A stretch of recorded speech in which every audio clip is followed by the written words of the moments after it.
BJP की ओर से फिर वही पुराना रास्ता अपनाया गया जो इससे पहले कई राज्यों के विधानसभा चुनावों में अपनाया गया। हरियाणा, दिल्ली, महाराष्ट्र और इन राज्यों से पहले मध्य प्रदेश में अपनाया गया, अब बिहार में अपनाया जा रहा है। चुनाव आयोग की ओर से विधानसभा चुनाव की तारीखों की घोषणा से पहले मोदी, नीतीश, बीजेपी, जेडीयू के खिलाफ जो लोगों के अंदर रोष है उसे छिपाने के लिए खेल खेला गया। लेकिन इसी दौरान आरजेडी नेता तेजस्वी यादव ने बिहार के लोगों के नाम एक चिट्ठी लिख दी। रही सही कसर राहुल गांधी की ब्रिगेड ने पूरी कर दी। नमस्कार दोस्तों, मैं हूं परवीन सानी। दोस्तों, 2 दिन पहले मुख्यमंत्री नीतीश कुमार की पार्टी ने चुनाव आयोग से एक ही चरण में मतदान कराने की मांग की थी। लेकिन 6 अक्टूबर को जब निर्वाचन आयोग के मुख्य चुनाव आयुक्त ज्ञानेश कुमार ने मतदान की तारीखों की घोषणा की तो स्पष्ट हो गया कि उन्होंने जेडीयू की मांग को अस्वीकार कर दिया। जेडीयू के कार्यकारी अध्यक्ष और सांसद संजय कुमार झा ने बैठक के बाद कहा कि हमने चुनाव आयोग के सामने अपनी बात रखी थी। हमने आग्रह किया कि बिहार में चुनाव एक ही चरण में कराए जाए। राज्य में कानून व्यवस्था की स्थिति बेहतर है। अगर महाराष्ट्र में एक चरण में चुनाव हो सकते हैं तो बिहार में क्यों नहीं। वहीं बिहार बीजेपी के प्रदेश अध्यक्ष दिलीप जायसवाल ने भी चुनाव आयोग से आग्रह किया कि आगामी विधानसभा चुनाव 1 या 2 चरणों में कराए जाए। उन्होंने कहा था कि चुनाव प्रक्रिया को अनावश्यक रूप से लंबा ना खींचा जाए।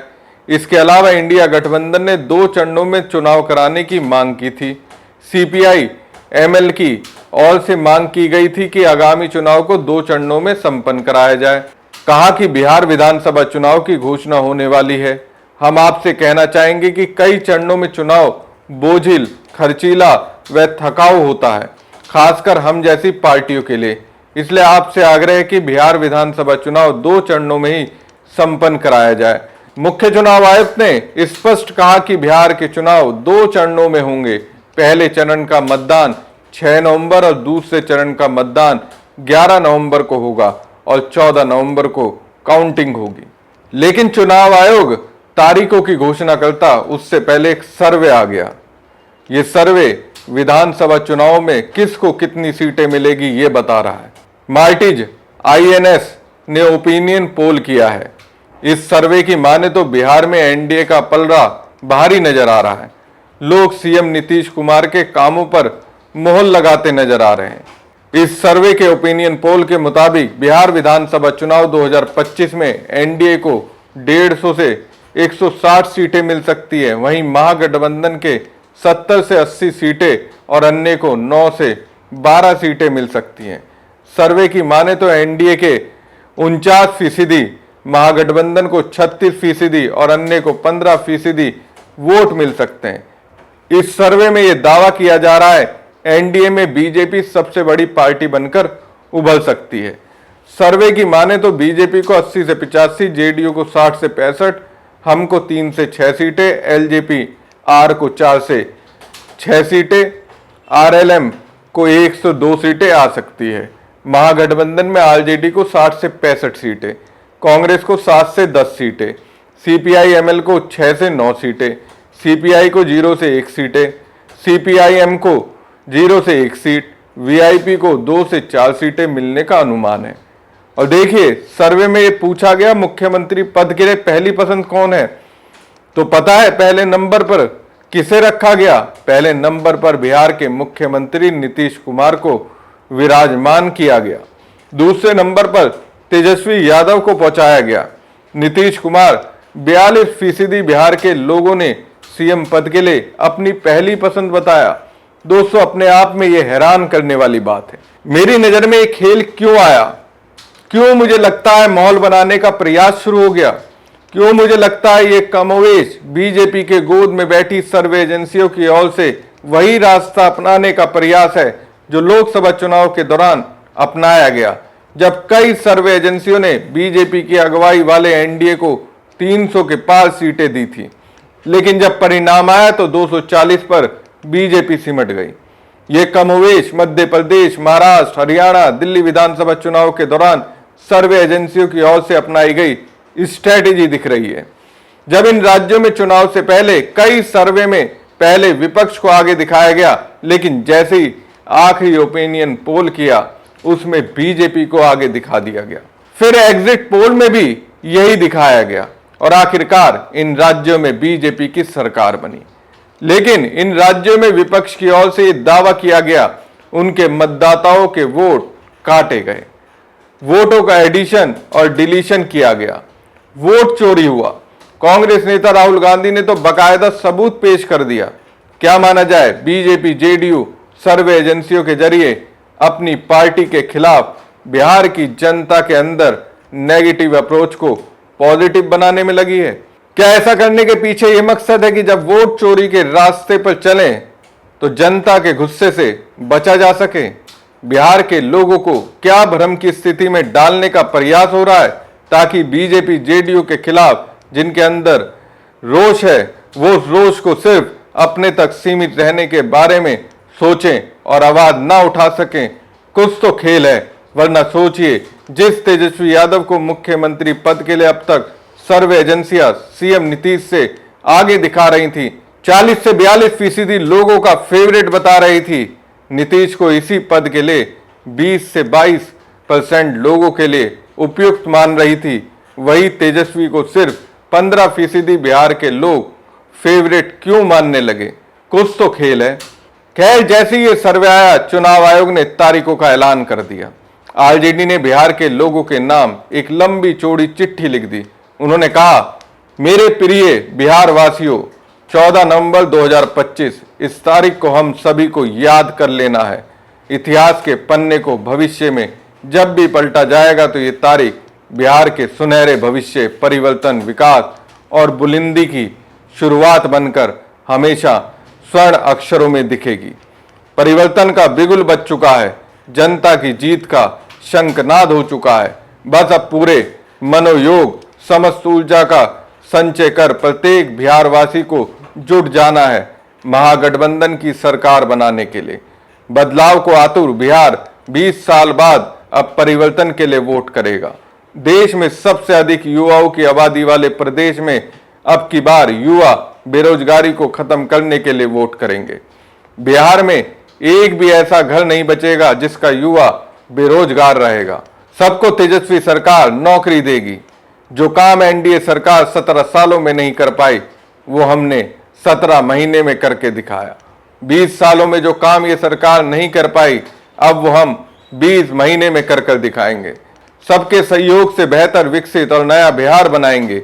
20 साल तक बिहार ने क्या क्या नहीं सहा, दुख, पीड़ा, जख्म, अपराध, मारपीट, गुंडई, हत्या, लूट, चोरी, बलात्कार, मुजफ्फरपुर बालिका गृह कांड जैसे भयानक अपराध, घूसखोरी, भ्रष्टाचार, 100 से अधिक घोटाले, हकमारी, माइक्रो फाइनेंसिंग कंपनियों की ब्याज और कर्जा को लेकर गुंडागर्दी, पेपर लीक, षड्यंत्र, जनादेश की चोरी, लाठीचार्ज, थप्पड़, अपमान, महिलाओं पर अभद्र टिप्पणी, पलायन, बेरोजगारी, महंगाई, बाढ़, सुखाड़, ठनका, ओलावृष्टि, कुदृष्टि, कुशासन, अस्पताल स्कूल की जर्जर हालत, मरीजों के इलाज में लापरवाही, साइबर क्राइम, जमीन कब्जा, एसिड अटैक, डिग्री में फर्जीवाड़ा, पुल गिराना, सड़क धंसना, भवन गिरना, वोट चोरी, सीना जोरी, अफसरशाही, तानाशाही, महाजंगल राज और भी ना जाने क्या क्या आफत। 20 साल से बिहार इन आफतों से लड़ रहा है, इस उम्मीद में कि एक दिन ये सब खत्म होगा। लेकिन अफसोस, पिछले 20 सालों में एक भी दिन बिहार वासियों को इस मुसीबतों से मुक्ति नहीं मिली। इससे मुक्त होने का एक ही समाधान है, इस खटारा, नकारा, निकम्मी, निष्ठुर, जर्जर, अव्यवस्थित, आक्रमणे, भ्रष्टाचारी, तानाशाही वाली सरकार से मुक्ति पाना। 20 साल के बाद ये मौका फिर से मिला है। बिहार अब इसे हाथ से नहीं जाने देगा। प्रत्येक मतदाता परिवर्तन को आतुर है। हर कोई महागठबंधन की सरकार चाह रहा है। युवा जोश वाला, साहसी, ऊर्जावान, विजनरी, निडर, निर्भीक, स्वाभिमानी, सिद्धांतवादी, संस्कारी, समाजवादी, गरीबों, दलितों, शोषितों और वंचितों के हक के लिए लड़ने वाला, सुपरफास्ट विकास करने की क्षमता रखने वाला सीएम चाह रहा है। बिहार को ऐसा सीएम चाहिए जो अचेत अवस्था में होकर अनेक मानसिक बीमारियों से पीड़ित ना हो। ऐसा मुख्यमंत्री जो हाथ जोड़कर गिड़गिड़ाए नहीं, बल्कि बिहार के हक के लिए शेर की तरह गर्जना जानता हो।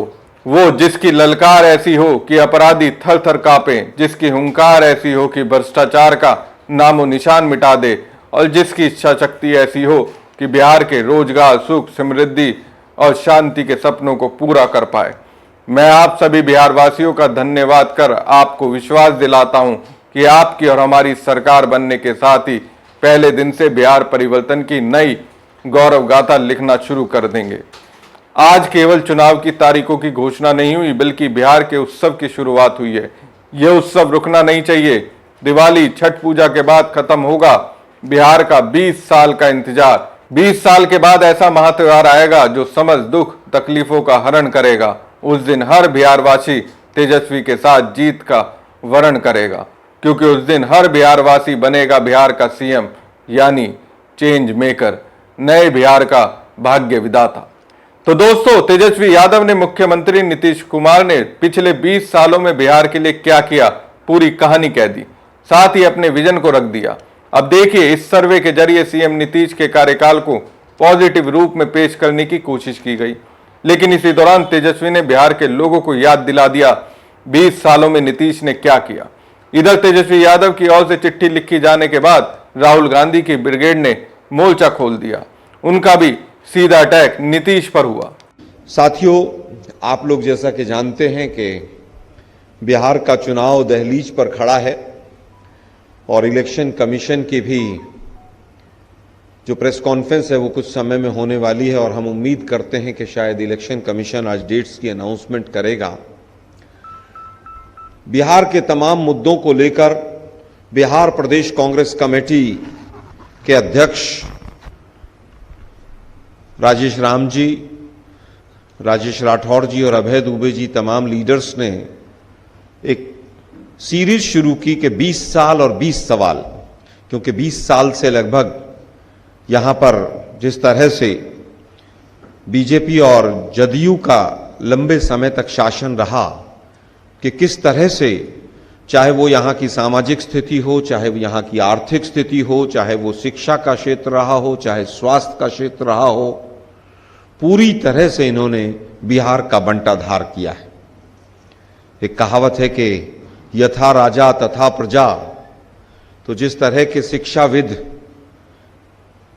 केंद्र में बैठे हैं, जिनकी डिग्रियों का नहीं पता इंटायर पॉलिटिकल साइंस से लेकर और कौन कौन सी डिग्रियां लेकर बैठे हैं, ये नालंदा और जिस तरह से मूल स्थान शिक्षा का पुराने समय से रहा बिहार, पाटलिपुत्र, और हमेशा से यहाँ से एक शिक्षा का उद्बोधन रहा, आज किस हालात में पहुंच गए हैं, एक विषय हम ये लेंगे। और दूसरा, बिहार का युवा किस तरह से पलायन कर रहा है, किस तरह से तमाम समस्याएं हैं, इन दो विषयों पर हम आपसे बात करेंगे। उसके बाद आपके सवालों को हम सादर आमंत्रित करेंगे। साथियों, सबसे पहले तो जो भारतीय जनता पार्टी है उसने देश के शिक्षा मंत्री एचआरडी मिनिस्टर धर्मेंद्र प्रधान को बिहार के चुनाव के लिए यहां पर इंचार्ज लगाया है। कांग्रेस पार्टी तीखे सवालों के साथ उनका स्वागत करना चाहती है। हम सीधा सीधा पूछना चाहते हैं, धर्मेंद्र प्रधान जी, नई शिक्षा नीति से लेकर हर चीज में आपने जिस तरह से अपने मंत्रालय का बंटाधार किया है, आपको किस आधार पर बिहार का चुनाव प्रभारी बनाया है? साथियों, आप लोगों को मालूम होगा, पिछले साल यूजीसी नीट की परीक्षा इन्हीं मंत्री महोदय के अधीन एनटीए, जो नेशनल टेस्टिंग एजेंसी है, उसने ली थी, और आरएसएस के तमाम लोग उस एजेंसी के अंदर बैठाए थे। उन्होंने ही मिलकर जिस तरह से छत्तीसगढ़ से, मध्य प्रदेश से होते हुए एनटीए में पहुंचे वो लोग, और उन्होंने यूजीसी के पेपर के साथ जिस तरह से गबन किया, जिस तरह से नीट के पेपर के साथ गबन किया, वो किसी भी आपके मीडिया के साथियों से छुपा हुआ नहीं। सुप्रीम कोर्ट में मैं ही पेटिशनर था। नीट एग्जाम के लिए किस तरह के कौन कौन से तथ्य सामने आए, हम भी चौंक गए थे। धर्मेंद्र प्रधान जी की कॉल डिटेल्स लेकर लोग घूम रहे थे सड़कों पर कि किन किन से उनकी बातचीत हुई। और धर्मेंद्र प्रधान जी, आप बताइए कि लाखों बच्चों का भविष्य नीट के माध्यम से आपने खराब किया था, आज क्या बिहार में आप वही शिक्षा देने यहाँ के युवाओं के लिए आए हैं आप? तो दोस्तों, तेजस्वी ने जो दावा किया नीतीश को लेकर चिट्ठी में किया, वही बात कांग्रेस ने प्रेस कॉन्फ्रेंस के जरिए लोगों को बता दी। बिहार के तमाम मुद्दों पर कांग्रेस पार्टी लगातार सरकार से सवाल पूछ रही है। यहां करीब 20 साल से बीजेपी जेडीयू की सरकार है और इन वर्षों में नीतीश कुमार ने प्रदेश का बंटाधार कर दिया। शिक्षा, स्वास्थ्य, रोजगार समेत हर क्षेत्र में हालत बदतर है। बिहार में पलायन भी एक बड़ा मुद्दा है। कांग्रेस का सवाल यही है, नई शिक्षा नीति से लेकर देश की शिक्षा व्यवस्था का बंटाधार करने वाले धर्मेंद्र प्रधान को बीजेपी ने किस आधार पर बिहार चुनाव का प्रभारी बनाया है? इन्हीं धर्मेंद्र प्रधान के अधीन आने वाली एजेंसी एनटीए ने नीट यूजीसी की परीक्षा आयोजित की थी, जिसमें भारी धांधली हुई थी। तो क्या वो यही शिक्षा देने यहां बिहार आए हैं? बहरहाल कांग्रेस आरजेडी मुख्यमंत्री नीतीश कुमार पर आक्रामक है। उनके लिए जो पॉजिटिव माहौल बनाने का प्रयास हो रहा है, उसे अपनी राजनीति की कसौटी पर आंक कर फेल करार देने में लगे हैं। हमारी खबर आपको कैसी लगी कमेंट बॉक्स में कमेंट करके जरूर बताएं। साथ ही पेज को ज्यादा से ज्यादा लाइक और शेयर कीजिएगा। धन्यवाद।